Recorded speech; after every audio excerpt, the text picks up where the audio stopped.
administradores hospitalares. E tenho a honra de dividir esse bate-papo com os meus amigos Márcio Moreira, presidente da entidade, Marcelo Gratão, diretor financeiro da entidade, e Eliette de Espírito, superintendente executiva da FBH. Márcio, tudo bem? Seja muito bem-vindo à nossa live aqui da plataforma do Grupo Mídia.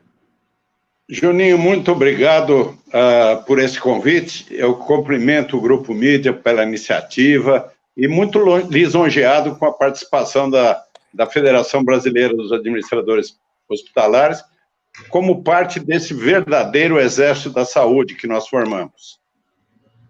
E, me apresentando mais, eu sou presidente da federação, já fui superintendente como a Eliette é hoje, e a minha ligação com a federação já vai para quase 20 anos. E a federação, eu vou dar uma explanada. Não, vai você aí, volto para você. Não, vamos, pode continuar, pode dar. Não, então tá bom.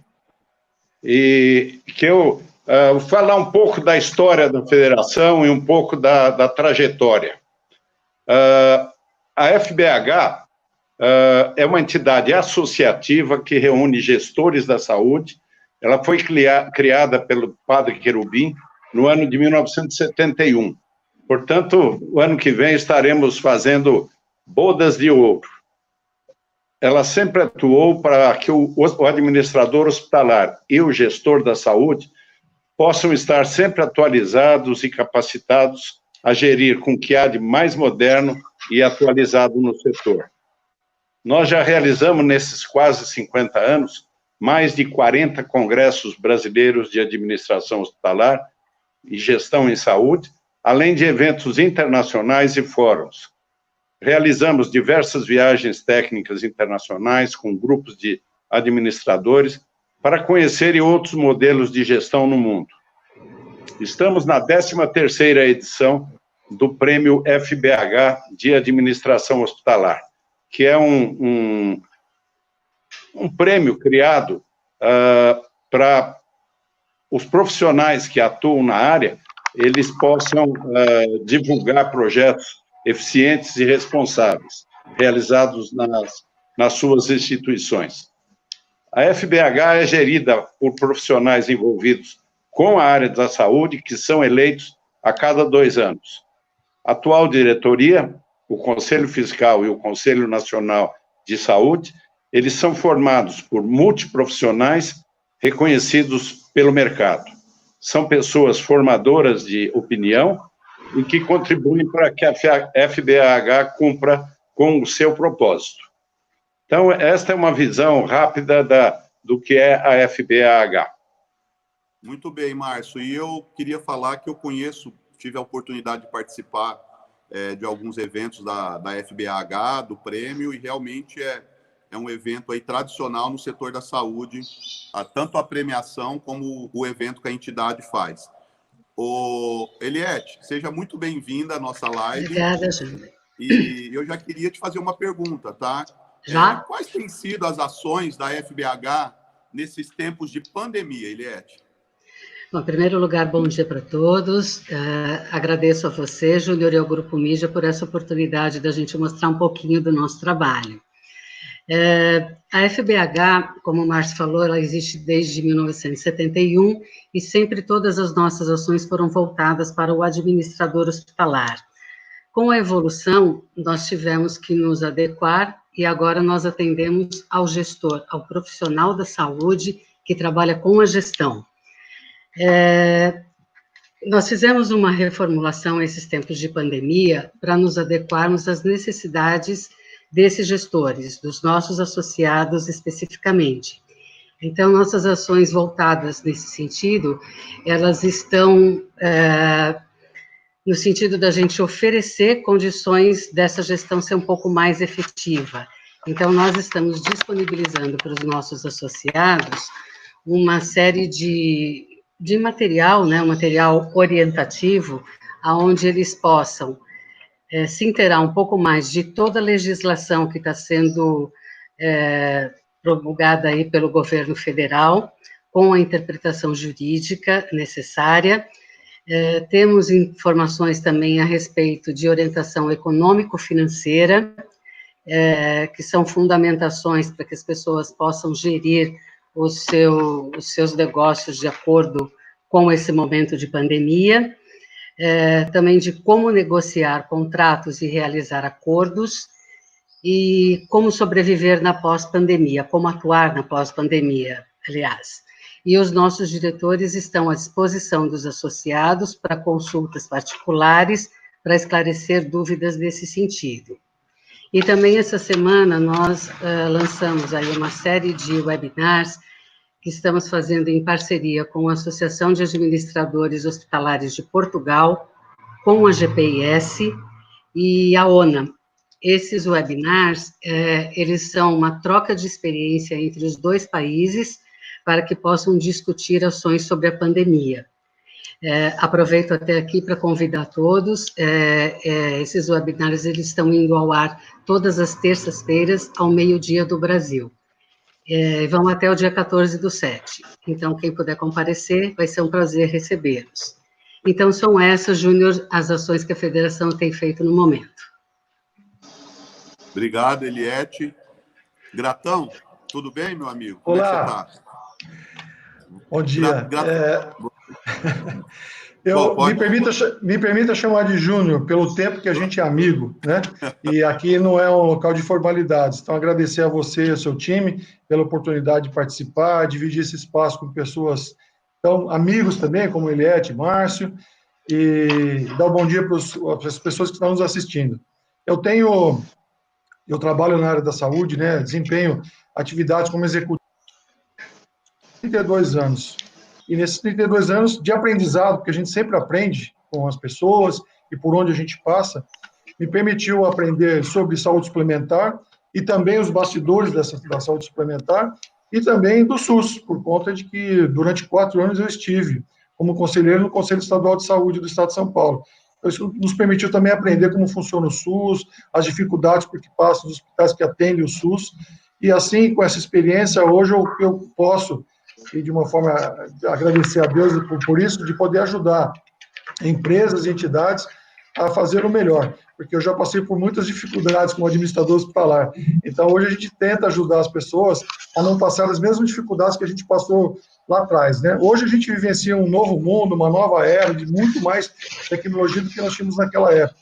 Mas não deixa de ser um grande desafio uma empresa hospitalar, porque ela é composta de diversas empresas, né? É uma gestão bastante complexa. Meu amigo, bom, eu queria aproveitar aqui e agradecer muita gente aqui nos assistindo. Tem muita gente assistindo pelo site e muita gente assistindo aqui pelo YouTube mandando pergunta. Então, eu queria mandar um abraço a todos, em especial para o Goulart da Abimed, nosso amigo que está aqui nos assistindo também. Ô, Gratão, me fala uma coisa. Como você avalia esse marco histórico que o mundo está vivendo com o novo coronavírus? Ótima pergunta, Júnior. Obrigado. Eu gostaria muito que essa pergunta viesse, porque realmente é um marco histórico, né? É uma situação inusitada para todos os países, do mundo todo. Eu nunca tinha assistido, e isso nunca aconteceu em todo o mundo, uma pandemia como essa, mas em particular no Brasil, né, que nunca vivenciou algo parecido.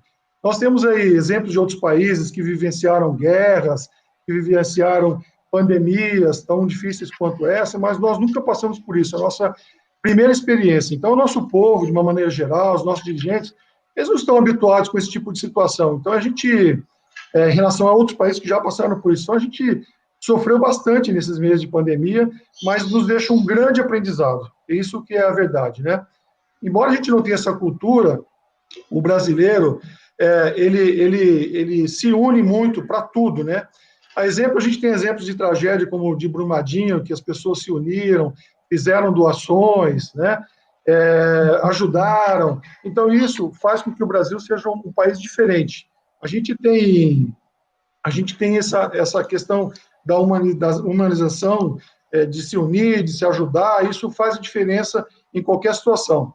E, a partir de agora, eu acho que os nossos dirigentes, né, devem ter seus planos de ações uma forma de conscientizar as pessoas e inserir no povo a cultura da responsabilidade, né? Não só de colaborar, de compadecer, mas sim de responsabilidade com o próximo. A gente viu ao longo da pandemia pessoas que usavam máscara, é uma coisa tão simples de se proteger e proteger o próximo também, e as pessoas não faziam isso, né? Não respeitavam o próximo, certo? Então isso não é bom, né? E aí, assim por diante, eu acho que as pessoas, a gente aprendeu muito nessa pandemia, nós não seremos os mesmos a partir de agora, mas deixa um grande aprendizado, um grande legado para a gente a respeitar o próximo, a pensar, a cuidar mais do próximo do que a gente já fazia, né? Muitas pessoas já pensavam no próximo, já cuidavam, mas a grande maioria não pensava não, e a gente viu isso durante a pandemia. Que as pessoas não tiveram a responsabilidade de se proteger e também proteger o próximo. Então fica esse grande aprendizado para nós. Realmente, infelizmente, o nosso país, o brasileiro, tem a cultura ainda de não obedecer e de não ser, né, como os orientais, por exemplo, que isso é uma dificuldade que nós vamos ter que conviver aí. Eliette, você acredita que as mudanças sociais que estamos vivendo por causa do isolamento, o trabalho home office, os restaurantes se reinventando, até os artistas buscando novas plataformas para ficar sempre perto do público, do seu público. Você acredita que todas essas transformações, de certa forma, estarão presentes nesse nosso novo normal, pós-pandemia? Quais serão as principais mudanças na saúde? Com toda certeza, acredito nisso, Júnior. Eu costumo dizer que ninguém mais vai ser o mesmo depois dessa pandemia, né? Eu acho que não só as pessoas, mas como as empresas, todos nós vamos passar a nos reinventar no dia a dia. Nós somos profissionais, mas antes disso somos seres humanos, né? Então, hábitos como os mais comuns, como higiene pessoal, convivência social, a circulação em locais públicos, todos terão mudanças. E essas mudanças, de alguma forma, elas vão passar a ser benéficas, né? Será um novo normal para todo mundo. Na saúde, eu creio que esses novos comportamentos também, eles vieram para ficar, como o home office, por exemplo. Ele já era praticado em muitas organizações e agora se consolidou. É sabido por todo mundo que isso é uma ação que ela reduz o custo operacional das empresas, não tem como negar isso, e a gente vai passar a atuar dessa forma em muitas ações do nosso dia a dia. O tempo que a gente levava para se deslocar, principalmente em São Paulo, para participar de reuniões, isso vai mudar, né? Porque as reuniões hoje por videoconferência, elas têm sido totalmente efetivas. Então, veio totalmente para ficar. A gente não pode esquecer também a telemedicina, que era uma coisa que ela já estava entrando devagar no mercado e agora também veio para ficar. Ela vai passar a ser como uma conversa de aplicativo entre amigos. Só que a gente não pode deixar de lado a metodologia para tudo isso, né? Os médicos, eles vão ter que se preparar para atender consultas dessa forma, e os pacientes também para receber essas consultas. É um processo muito mais ágil, mas ele tem que ser assertivo, objetivo, eficiente e eficaz. Uma outra coisa é a unificação de dados por meio de cadastros únicos, os softwares que suportarão os hospitais, as clínicas, laboratórios, até as operadoras, né? Todos terão que se adaptar de alguma forma. E a gente também não pode deixar de citar a inteligência artificial. É um processo que agiliza os procedimentos e que direciona os diagnósticos, né, de uma forma mais rápida. E a realidade virtual e a realidade aumentada, que contribuem muito para que os estudantes de medicina, eles possam executar procedimentos mais delicados, mitigando a ocorrência de erros médicos. Então, enfim, eu acho que agora não tem mais volta, né? O que depende de regulamentação, de aprovação das esferas aí governamentais, descrições de protocolos, tudo isso tem que se concluir urgentemente, porque veio para ficar, não tem mais como a gente sair fora disso. Infelizmente, eu concordo com você. Márcio, meu amigo, ô Márcio, o impacto que o novo coronavírus vem trazendo para a economia ainda é incalculável. Nós estamos vendo aí empresas gigantes, multinacionais com problemas, o pequeno empresário, então, nem se fala. Eu vi uma notícia que as companhias aéreas, a TAM, parece que tinha uma média diária de 300 voos. Hoje tem 30, 40, 50 voos. Parece que o setor de turismo já demitiu, me desculpe se eu tiver com a informação errada, mas eu acho que não, mais de 40% dos colaboradores que trabalhavam no setor de turismo. Então, assim, o impacto na economia é incalculável. E aí nós temos esse debate economia versus saúde. A pergunta que eu tenho para você, Márcio, tem que ter essa separação, ou é isso, ou é aquilo, ou é economia, ou é saúde? Não existe um meio termo aí na tua visão? Olha, eu não diria que são coisas diferentes. Eu vejo totalmente interligadas, pois a saúde faz parte da engrenagem da economia. Do mesmo modo que as grandes e pequenas empresas estão quebrando, pode ocorrer também com hospitais, laboratórios, clínicas, operadoras e fornecedores, pois são empresas da mesma forma. Agora, o segmento de hospitais que atende o SUS, especialmente aqueles com menos de 100 leitos, serão penalizados com o fechamento, pois estavam muito comprometidos anteriormente e o efeito Covid sobrecarregou demais o sistema como um todo.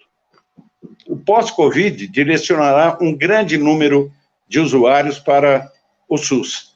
E esses usuários são aqueles que deixaram de pagar os seus planos de saúde ou perderam o emprego durante a pandemia. Na situação atual, as cirurgias eletivas foram canceladas, ou seja, os hospitais estão vivendo de urgência, emergência e Covid-19. Até os tradicionais doadores de sangue afastaram dos hospitais com medo de contágio. Estamos defendendo o isolamento social, o tão famoso fique em casa, e as pessoas precisam trabalhar para sobreviver, porque os boletos não estão em quarentena.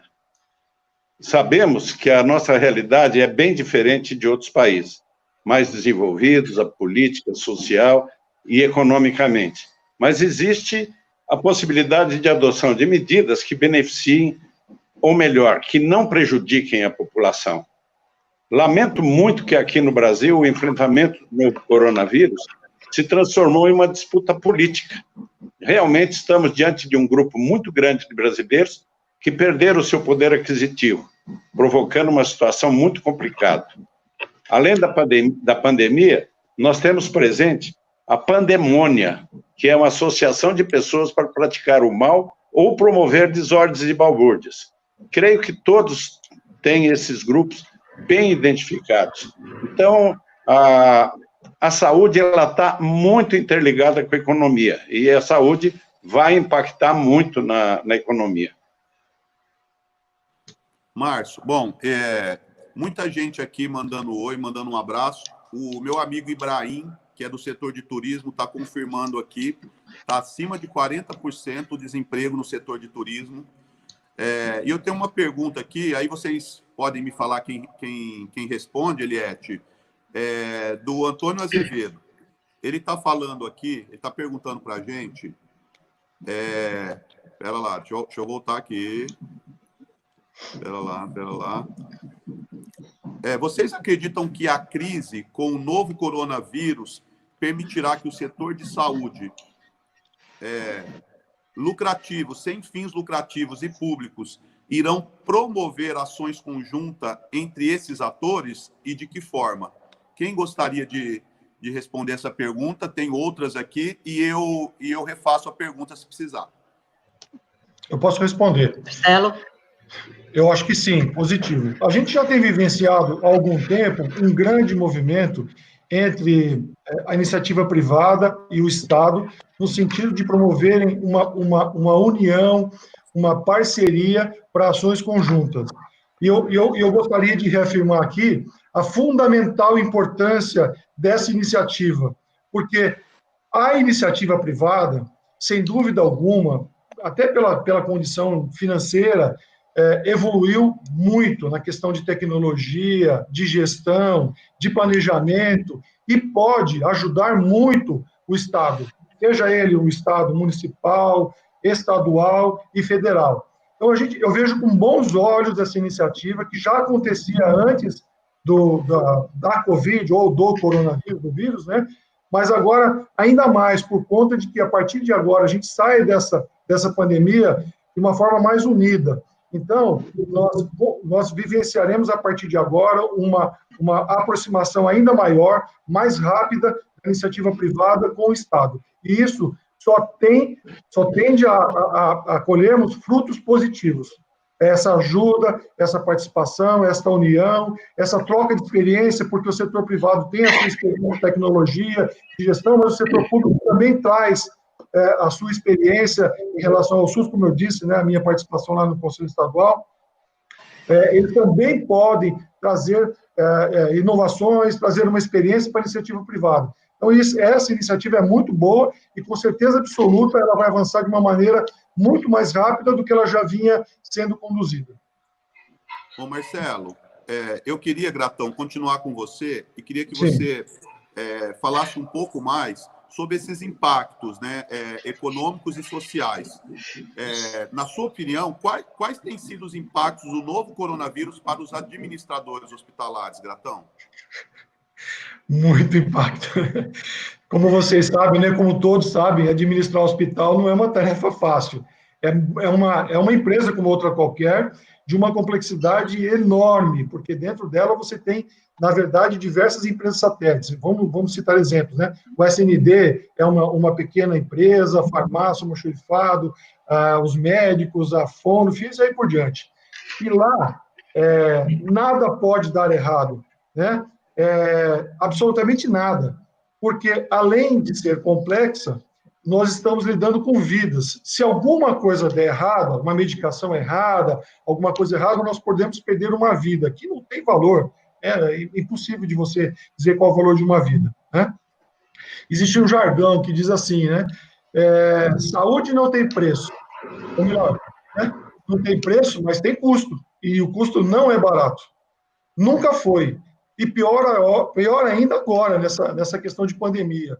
Eu acompanho muito o mercado, né? Eu tenho uma empresa na área da saúde, trabalho com equipamentos, e a gente acompanha muito a questão de equipamentos, de insumos. O que a gente tem visto é um absurdo aumento de preço das coisas. Então, imagine vocês, um hospital que não recebe fee for service, mas sim por pacote, e hoje ainda a grande maioria dos hospitais recebem desta forma. Estamos passando por um momento de transformação para fazer por ar de êxito, então está sendo feito, algumas coisas já foram implementadas, mas a grande maioria recebe por pacote. O pacote é um valor fixo por procedimento. E os insumos aumentando da maneira como está aumentando. Então, imagina vocês, o gestor, o administrador ter que gerir a questão do custo da receita, porque ele recebe um valor fixo, e o aumento de tudo, né? Na questão do equipamento, na questão dos insumos, batendo na porta dele o tempo todo. E administrar isso não é nada fácil. Uma outra coisa que é importante dizer é que os hospitais, principalmente os privados, deixaram de realizar durante a pandemia procedimentos eletivos. Praticamente zerou. Muito poucas exceções foram realizadas de procedimentos eletivos. E isso sempre foi o carro-chefe dos hospitais privados, né? Além, obviamente, de procedimentos cirúrgicos de alta complexidade, atendimento de pronto-socorro, mas eletivo sempre foi uma grande vertente de receita para os hospitais. E ele praticamente zerou. Ninguém quer fazer uma cirurgia plástica no hospital que tem um monte de paciente com Covid. Isso nem o médico quer fazer, por conta até do próprio risco dele como profissional, e nem o paciente muito menos. Então, imagine vocês isso tudo. O aumento de custo, elevando-se a cada dia, preços abusivos de tudo, de insumo de equipamento, e a receita fixa, né? Além de ser fixa naquilo que ele faz, ele deixou de receber uma grande parte. Tem hospitais que procedimentos eletivos representam em torno de 60%, 70% da receita dele. Ele deixou de ter. E como fica a questão da folha de pagamentos, dos custos fixos que ele tem? Ele tem que gerir tudo isso. Então, imagine vocês a cabeça do administrador nisso tudo, né? Tendo que honrar os compromissos de pagamento dos hospitais, a receita caindo por menos da metade, o custo aumentando 200%, 300% em alguns casos de insumos. Isso dá um nó na cabeça de quem dirige o hospital, né? Sem falar dos hospitais públicos, e agora um pouco das dificuldades que os gestores públicos têm vivenciado, né? Não é a maioria, mas a gente tem visto nos telejornais, a gente tem lido na mídia escrita, as dificuldades que os hospitais públicos estão passando. A exemplo de colocar 2 pacientes num ventilador, a gente viu isso acontecer, de médico ter que escolher quem vai para o ventilador, quem não vai para o ventilador, critérios até, protocolos dizendo o seguinte, olha, vai para o ventilador aquela pessoa que é mais jovem, né, que tem mais condição de saúde, e aí o idoso? O idoso ficou de fora, vai morrer? É assim, você imagina a cabeça não só do médico que, eventualmente, foi obrigado a fazer essa opção, né? Imagine vocês, também os profissionais a equipe multiprofissional que está do lado dentro do atendimento, os enfermeiros, técnicos de enfermagem, fono, físio, todo o profissional de saúde. Né? Então, imagina vocês, como é que fica o psicológico dessas pessoas todas, né? Por coincidência, minha filha é enfermeira, trabalha no hospital privado de São Paulo, e ela acabou de sair de licença maternidade e ela deixou os 2 filhos dela aqui em casa comigo. Eles moram num apartamento no Morumbi, e ela fica a semana inteira sozinha em casa. Sozinha. Ela só vem para cá no sábado. Para quê? Para poder se dedicar ao atendimento dos pacientes, né? Então, nesse contexto, o administrador, o enfermeiro, são heróis. É isso aí. Obrigado. Obrigado. E eu nunca tinha ouvido nada da maneira que você colocou. Eu achei interessante porque, de alguma maneira, o administrador hospitalar, a gente pode pegar o hospital como uma grande holding, então, né? Onde o administrador tem que tomar conta de tudo isso. E a farmácia é uma empresa, porque tudo tem que funcionar, né? Você emocionou aí, né, meu amigo? Isso aí. É isso daí, não é fácil, principalmente para quem está muito próximo aí, como você, na linha de frente. É isso daí, mas para ter pessoas assim. Isso mostra o compromisso do profissional de saúde com a vida do próximo. É por isso que, graças a Deus, nós vamos sair dessa, por ter pessoas assim como você, meu amigo. É isso aí. Ô, Márcio, meu amigo, vamos falar com o presidente agora. Márcio, atualmente nós temos visto aí uma discordância entre governo federal e estadual sobre vários pontos, como isolamento social e etc. Economia. Qual é a sua visão sobre isolamento, Márcio?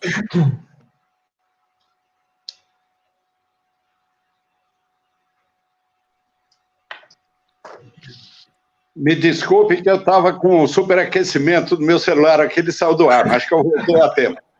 Você conseguiu ouvir minha pergunta, não? Não, peguei ela meia picada, mas é sobre o isolamento social, né? A minha visão do isolamento social. Tá, eu acho essencial o isolamento para preservar não só a nossa saúde, como a do próximo. Talvez algumas cidades tenham se precipitado um pouco em antecipar esse isolamento, pois já estamos há 3 meses nessa quarentena e não há como ter certeza de que tivemos o resultado todo. A liberação, mesmo que gradual, é complicada, pois ao mesmo tempo que o isolamento é necessário, as pessoas precisam trabalhar para sobreviver. Ao mesmo tempo em que vimos o comportamento no dia de ontem, o que aconteceu. Liberaram todos, abriram a guarda e houve aglomerações e a consequência foi a volta de fases em cidades que já tinham reduzido os níveis de isolamento. A meu ver, o problema fundamental é a questão cultural. Veja o caso do Uruguai, nosso vizinho, que registrou apenas 23 mortes desde que começou a pandemia. Agora, por aqui nós vemos pessoas sem máscara, sem higienizar a mão, o que é um absurdo. Tem que ensinar isso em pleno século XXI. Sem falar de pancadão em plena pandemia. Agora, a economia tem que andar para o país não quebre. A minha visão é que se tivessem ocorrido ações conjuntas e sensatas, não teriam provocado as brigas de poder. No meio político, o foco é a saúde, tem que ser a saúde. O isolamento foi um mal necessário, pois sem ele a situação seria muito mais complicada, em função da dimensão territorial do Brasil. As comparações que são feitas de ocorrências e de mortes com outros países, eu acho que não são corretas. Você precisa comparar com o volume de pessoas, extensão territorial, características, é complicado. E além do que o nosso sistema de transporte, ele é muito vulnerável. Então, ele prejudica muito o isolamento. E é muito mais fácil, confortável o isolamento nas camadas de classe média e alta. É muito mais fácil e convincente falar obrigado do que falar desculpe. Então, nós temos muitos desencontros. E a comunicação é decisiva nesse momento. Você, Juninho, sabe muito bem o que a comunicação é importante. Obrigado, meu amigo. Eliette, na tua visão, como esse conflito aí entre política, esse conflito político entre União e Estados repercute no combate ao Covid-19, na sua opinião? Olha, Júnior, eu acho isso péssimo, né? Repercute pessimamente e, particularmente, eu acho muito triste, porque em todos os países a questão é tratada como saúde pública, o que realmente ela é. E no Brasil ela se tornou-se uma questão política, né? Quem é o mais forte, quem é o mais poderoso, quem aparece mais. Nós vemos coletivas nas quais se divulga diariamente a quantidade de mortos. Não se citam os casos que têm cura, não se citam desses casos de cura o que foi usado para que isso ocorresse. Então, vamos começar a divulgar os casos de sucesso também. A mídia prefere mostrar nos noticiários as valas cavadas em cemitérios, o que obviamente causa muito medo na população. Então, na minha opinião, isso é tudo muito triste, né? Eu acho que ele piora a situação do que está acontecendo. Um país que já teve governantes que preferem construir estádios de futebol para sediar um campeonato mundial a construir hospitais, como é que fica uma situação dessa, né? Aqui no Brasil, sabedores de que esse vírus já estava em outros países, ninguém suspendeu o carnaval, a gente teve uma aglomeração aqui recebendo inúmeros turistas. Então, eu acho que a situação ela se torna toda muito... É triste realmente de você ver isso repercutindo na mídia mundial. A própria questão de comparação, eu acho que ela é complicada. Não se considera a extensão de cada país. Compara-se o Brasil com a Inglaterra, o Brasil com França, extensão territorial e quantidade de habitantes, elas não são iguais. Então, você não pode comparar dessa forma. Eu acho, assim, particularmente, que existem realmente problemas, não só cultural, mas outros de proporção gravíssima, sendo o maior deles, na minha opinião, os políticos, que realmente querem governar, não em prol da população, não em causa, mas sim em causa própria. Né? Essa população que tem por responsabilidade escolher os governantes que tenham respeito e responsabilidade, então, no momento que forem às urnas, não votar nessas pessoas em troca de favores, mas sim votar naqueles que tenham responsabilidade e não agir de forma corrupta, subfaturando, comprando materiais e medicamentos de valores abusivos de pessoas que não estão habilitadas para isso. Eu acho que a coisa é uma questão cultural, sim, dos dois lados, e ela tem que ser muito moralizada daqui para frente. E a forma disso é o voto na nossa mão. Eliette, muito bem colocada o que você falou. Na terça-feira eu fiz uma live com o presidente da Unimed Ribeirão, com o Dr. Gustavo. E eu falei, ele citou alguma coisa de ficar mostrando o cemitério. Eu achei fantástico e eu falei para ele justamente isso. Eu falei, parece que a grande mídia, o que vende, com perdão da palavra, é a desgraça alheia, né? Então, a gente não tem um parâmetro mais, olha, aqui não deu certo, vamos ver por que está ruim o negócio, ali está melhor. Não, só mostra cemitério, só mostra onde está morrendo o maior número de pessoas possível. Parece que o pessoal mostra isso assim com uma alegria. Com prazer, né? Exatamente, com um prazer que é inacreditável. Então, tá aí eu acho que algumas coisas que o Brasil também precisa mudar. É a gente começar a mostrar onde deu certo, quais são os países que não passaram ou já passaram, qual é o aprendizado. A grande mídia não traz isso. Ela só traz cemitério, onde está morrendo, aonde não tem respirador, aonde não tem isso. Então, isso é muito ruim para a nossa sociedade, na minha opinião, tá? E você colocou muito bem. Muito obrigada. Gratão. Sim. Vamos lá? Vamos lá. Tá recuperado? Me desculpem, viu? É porque isso mostra um pouco do compromisso que o profissional de saúde, seja ele qual for, administrativo, médico, enfermeiro, tem com a saúde do próximo. Então, me desculpem aí, mas foi inevitável. Vamos embora. Meu amigo, não tem que pedir desculpa de nada, imagina. O que é isso? Vamos lá. Vamos lá. De tudo que estamos passando, quais serão as principais lições que o gestor da saúde está aprendendo com a Covid-19, Gratão? Boa pergunta. O aprendizado será enorme, né? Tem sido enorme. Eu acho que todos nós, seja profissional, sejam pessoas, jamais seremos os mesmos. E para melhor. Foi um aprendizado. A gente costuma dizer que a gente aprende pelo amor e pela dor, né? Dessa vez foi pela dor, mas trouxe um grande aprendizado para todos, tanto para a população quanto para os profissionais de saúde. A tecnologia também solidificou de uma maneira muito rápida. Exemplo da própria telemedicina, né? Que as pessoas passaram a se utilizar por conta de não poder sair de casa. Empresas que já vinham tentando há algum tempo implementar a telemedicina, haviam muitas resistências e hoje ela solidificou e mostrou ser eficiente. Quantas pessoas passaram por consulta médica sem ter que sair da sua casa e recebeu do médico a orientação, recebeu aí depois o receituário com assinatura eletrônica e tudo funcionou bem, né? Então isso mostra que ela veio para ficar, no meu ponto de vista, né? E a partir de agora a gente vai ter uma constante discussão de como não mais cometer erros que foram cometidos nessa fase.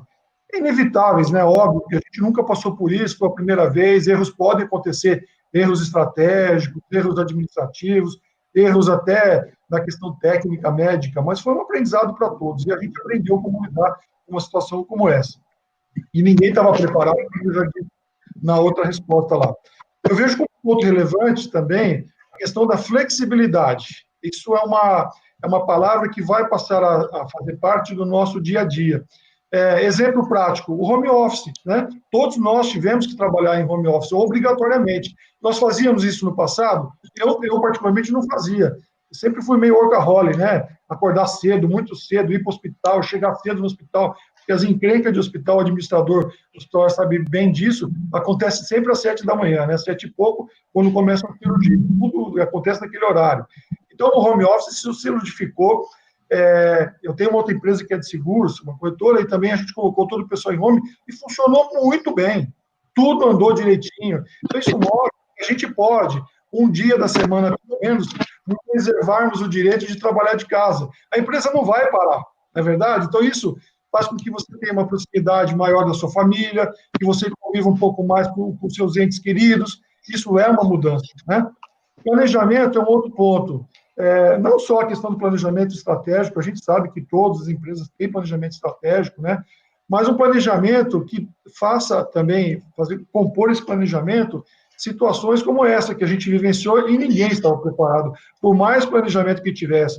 A gente viu, ao longo dessa pandemia, grupos, empresas poderosas, comprando respirador a volume, e precisou muito mais do que ele tinha.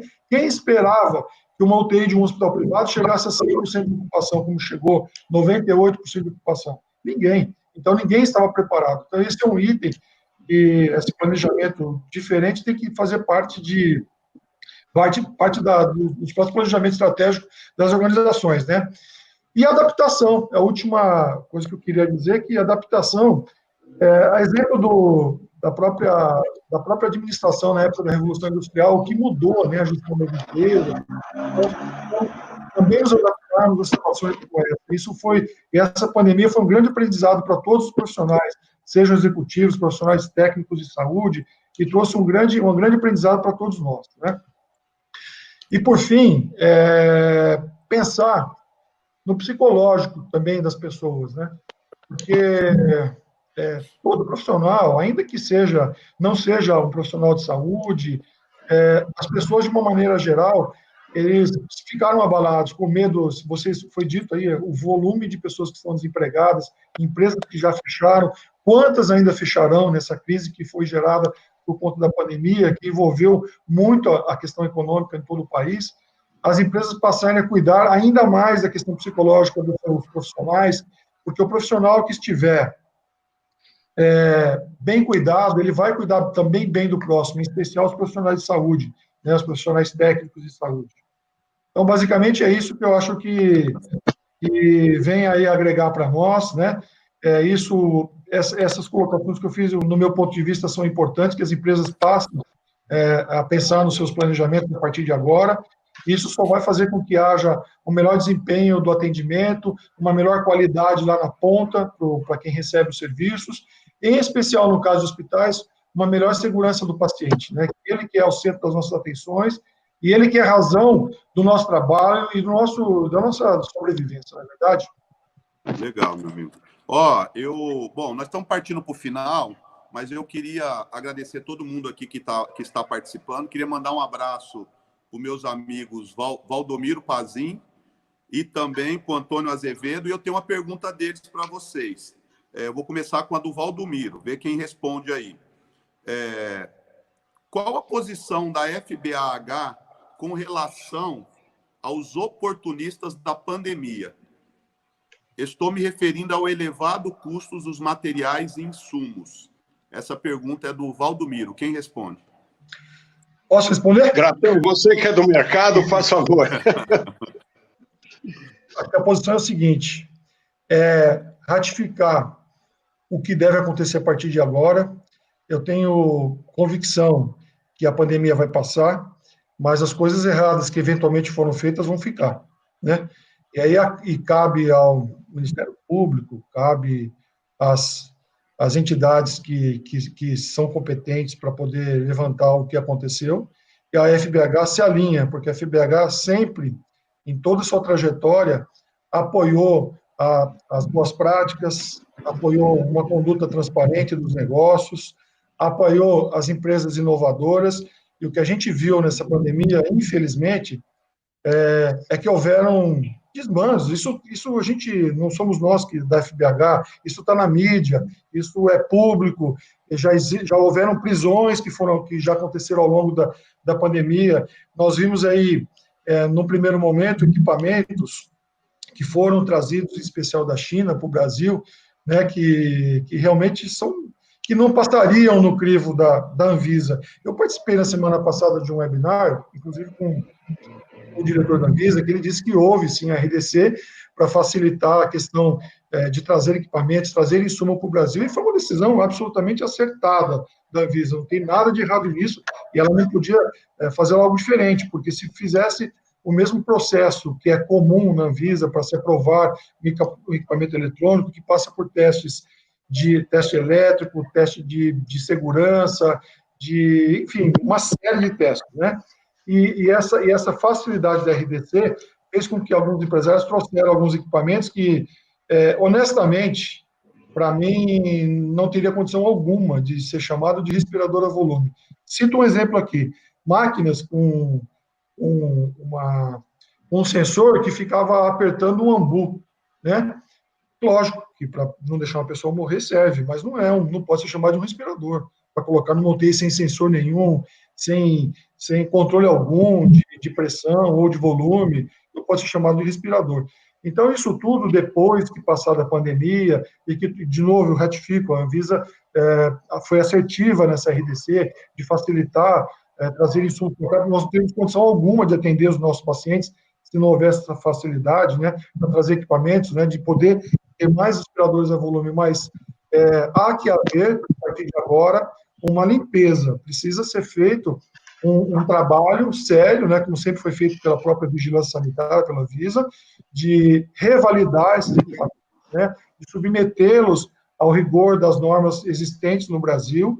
E uma coisa que foi dito também, que eu acho que é uma inovação tecnológica de conduta da própria agência, foi que eles estão estudando a possibilidade de equipamentos que já passaram por certificações no exterior, exemplo do FDA, por exemplo, ou da certificação europeia, poderem já entrar com maior facilidade no Brasil, já ter uma aprovação prévia aqui no Brasil. Isso é muito bom, porque isso facilita. É um equipamento de uma marca multinacional, a gente conhece muitas aqui, não quero citar por questão ética, né?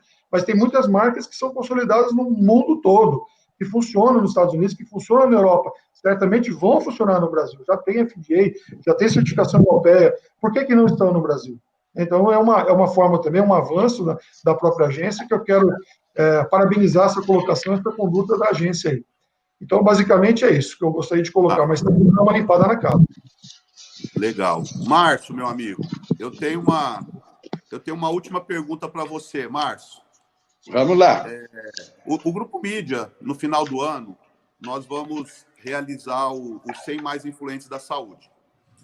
Nós fizemos uma invertida, devido ao calendário que precisou mudar, agora ele vai encerrar o ano.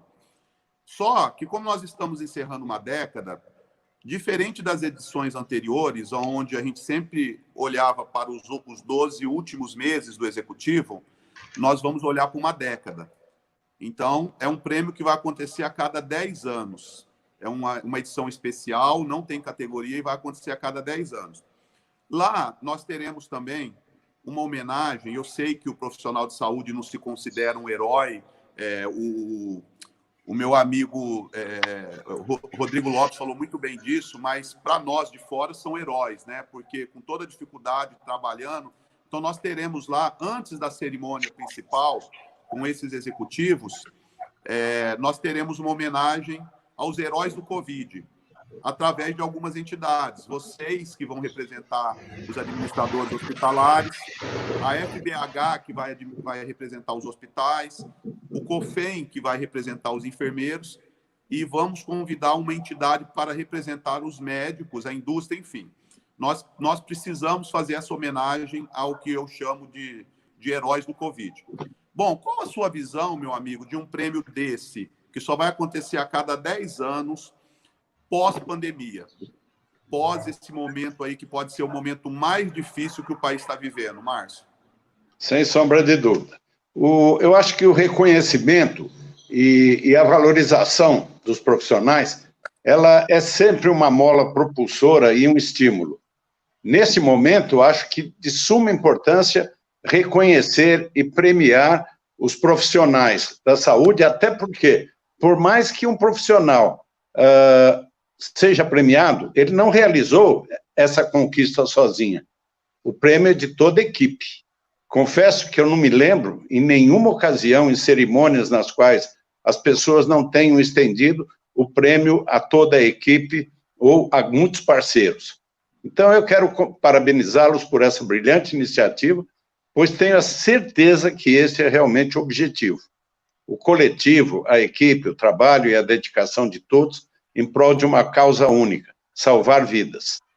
Cada um no seu segmento procura implantar melhorias no atendimento, no conforto, no cuidado, nas instalações, e esse gestor não mede esforços para que tudo isso possa ser operacionalizado, causando o menor transtorno possível e ainda pensar em remunerar de forma justa, não onerando a organização e oferecendo qualidade de vida a todos. Então, em nome dos meus parceiros de diretoria e dos conselhos da FBH, quero deixar aqui nesse momento os meus cumprimentos a todos os gestores deste imenso Brasil e reconhecimento àqueles que militam na linha de frente no atendimento aos pacientes do coronavírus. Muito obrigado a todos, muito obrigado a você, Juninho, por essa louvável iniciativa. Ô, Gratão, obrigado, Márcio. É bom ouvir isso do presidente de uma das maiores entidades aí do país. Eu fico lisonjeado. E eu acho que quando você faz com amor e carinho, a coisa acaba acontecendo. E esse sempre foi o DNA do Grupo Mídia. O que o Gratão está sentindo aí é o que a gente sente quando a gente premia, quando a gente homenageia um profissional também. Então, eu fico lisonjeado com as suas palavras. Gratão, no dia 26 a 28 de janeiro, o Grupo Mídia vai realizar a SARRE, em São Paulo, no AMB. Considerado o maior evento de educação executiva da saúde da América Latina. E, bom, nós estamos mudando tudo. Então, no lugar de palestras, nós teremos aulas, no lugar de debate, nós teremos painéis. O fórum se chama Masterclass. E toda Masterclass é uma aula seguida de um painel. Então, é um conjunto ali. E se não bastasse isso, nós teremos mais de 20 Masterclass. Hotelaria, gestão pública, tecnologia, enfermagem e por aí vai. Qual a importância pós-pandemia de um evento dessa magnitude, na tua opinião, e principalmente do tema da SARRE, que é Lidere a Transformação, depois de tudo isso que nós passamos e estamos passando? Júnior, eu acompanho a SARRE desde a sua primeira edição, tá? Então, eu sou prova viva, e o Grupo Mídia, né, na minha opinião, sempre é inovador, ele é ousado, assertivo nas suas ações. Eu sou prova viva disso e acompanho, como eu disse, desde a primeira edição. Esse evento vai ser, com certeza absoluta, um grande evento de repercussão e relevância extremamente positivos. O aprendizado, como você bem sabe, todos nós sabemos, é uma necessidade constante nas nossas vidas, né? Tanto profissional como pessoal, né? E aprender com especialistas, melhor ainda, não é verdade? A gente tem que estar sempre atualizado, dia e noite. E isso, com a nova tecnologia existente, não é mais problema. Existem muitas formas de se aprender, de se atualizar, com baixo custo, até mesmo gratuito para profissionais, né? Portanto, né, essa oportunidade que o Grupo Mídia, e através da SARRE, que vai propiciar para nós, é, sem dúvida, essencial. No meu ponto de vista, o melhor, reunindo profissionais de diversas áreas da saúde. Provocará uma interação que vai ao encontro do que já foi dito aqui, de planejamento, né? Essa junção vai tornar o dia a dia das pessoas mais interativo. Uma ação planejada para médicos, não vai ficar só naquela seara do grupo médico se reunindo.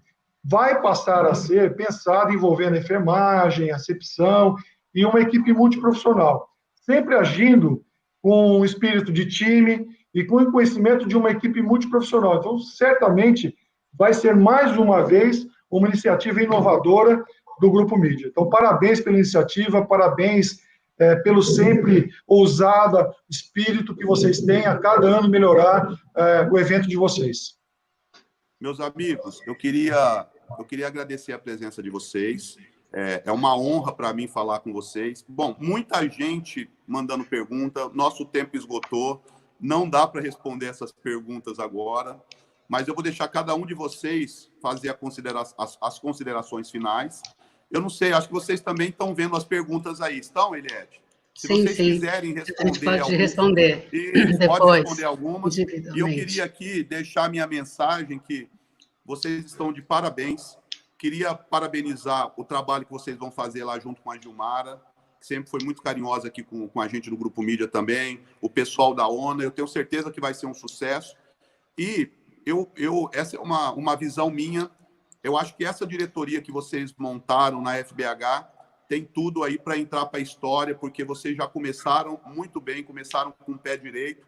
Não que as diretorias anteriores não tivessem feito um bom trabalho, mas com algumas pessoas que a gente conversa no mercado, nós já estamos vendo aí algumas inovações, algumas mudanças. Então, eu queria parabenizar vocês por essa iniciativa, o Márcio por ter aceitado o desafio aí de ser o presidente, e junto aí com a Eliette, que já está há muito tempo, e com o Gratão, montar aí uma diretoria aí com pessoas extraordinárias do setor. Parabéns para vocês, tá bom? E Obrigado. Agora, Obrigada. Quem quiser fazer as considerações finais e responder pergunta, fiquem à vontade. Eu queria sugerir aqui, para quem quiser mandar as perguntas, nós responderemos individualmente. Pode mandar para o e-mail cadastro@fbah.org.br, nós responderemos a todos com o maior prazer. E a você, Júnior, e sua equipe aí do Grupo Mídia, mais uma vez, muito obrigada pela oportunidade. É sempre um prazer estar com vocês, vocês nunca esquecem da gente, e eu acho que essa foi uma oportunidade única da gente poder mostrar um pouco do que essa nova diretoria da FBH está fazendo, e contribuir com alguma coisa em relação a essa pandemia. Muito obrigada e bom dia a todos. Vamos deixar o presidente por último. O presidente. Bom, eu gostaria de agradecer pela oportunidade de poder participar com pessoas tão queridas aqui nesse webinar, ratificar o compromisso da FBH, sempre em conjunto também com o Grupo Mídia, de disseminar o conhecimento. Isso é muito importante. Nós não podemos ser egoístas de aprender ao longo das nossas vidas e não disseminarmos aquilo que a gente aprendeu, para cada vez melhorar o atendimento, para cada vez melhorar a questão da qualidade do paciente, para cada vez mais reconhecer a dedicação daqueles que são efetivamente heróis, né, que estão lá na frente, que abrem mão das suas famílias para poder atender ao próximo. Então, fica aqui meu agradecimento, Juno, a você e a sua equipe, pela oportunidade, e parabenizá-los pela sempre dedicação, sempre ousados, com muito critério nos seus eventos. Eu também tenho certeza que o Márcio, o Eliette, e toda a diretoria da FBH estaremos sempre à disposição de vocês para a gente poder colaborar, se unir em busca da melhoria da qualidade do atendimento da saúde do Brasil, da melhoria e da qualificação dos profissionais de saúde. Um abraço a todos e obrigado pela participação aí, tá? Eu estou aqui por último, deixa eu ser objetivo, claro, aí, e curto, porque eu já vi que estourou o tempo aí da live. Mas eu quero agradecer, Juninho, olha, do fundo do coração, essa live, essa oportunidade que nós temos da FBH, estar em contato com o público, e eu vi a quantidade de pessoas que estiveram participando e assistindo, agradeço a elas também, mando meu abraço, e eu desejo que logo, logo a gente saia dessa condição que nós estamos. Outra coisa que eu queria destacar é essa interação nossa com vocês e com outras entidades que nós temos, porque a política da FBH sempre vai ser de agregação. Nós somos amigos de todos, estamos unidos para um objetivo só, o bom atendimento da saúde. E queria só deixar registrado aqui, amanhã, às 19 horas, vai haver uma live do Daniel, e vai ser para arrecadar recursos para a ACD e para a PAI. Então, não é uma propaganda, mas é uma divulgação de um evento muito importante que merece a colaboração do povo. Tá? Muito obrigado, Juninho. Qual é o horário e qual é o canal amanhã, Márcio, da live? Olha, o canal... Acho que é Facebook da CD. Acho que é Facebook, né? Isso, Facebook da CD. É Facebook da CD, né? Então tá aí para todos que estão nos assistindo. Amanhã, no Facebook da CD, uma live com o Daniel para arrecadar fundos para a entidade. Eu queria aproveitar e convidar você que está nos assistindo para hoje à noite, às 19 horas, nós teremos uma live com a Silvana Torres, que é presidente do comitê da nossa Masterclass de Limpeza e Desinfecção Hospitalar. Está imperdível, então hoje às 19 horas, aqui mesmo nos nossos canais do Grupo Mídia. Muito obrigado, Márcio, muito obrigado, Eliette. Gratão, meu amigo. Muito obrigado por tudo. Até a próxima. Como diz grande abraço. Um abraço digital para vocês. Tá? Isso aí. Pessoal a todos. Isso. Saúde. Isso aqui é chá, viu? Não é bebida, não. Tá ok. Muito obrigado pela sua audiência. Espero contar com a tua presença hoje às 19 horas na live com a Silvana Torres e até a próxima. Obrigado, Juninho. Um abraço. Tchau, tchau. Tchau.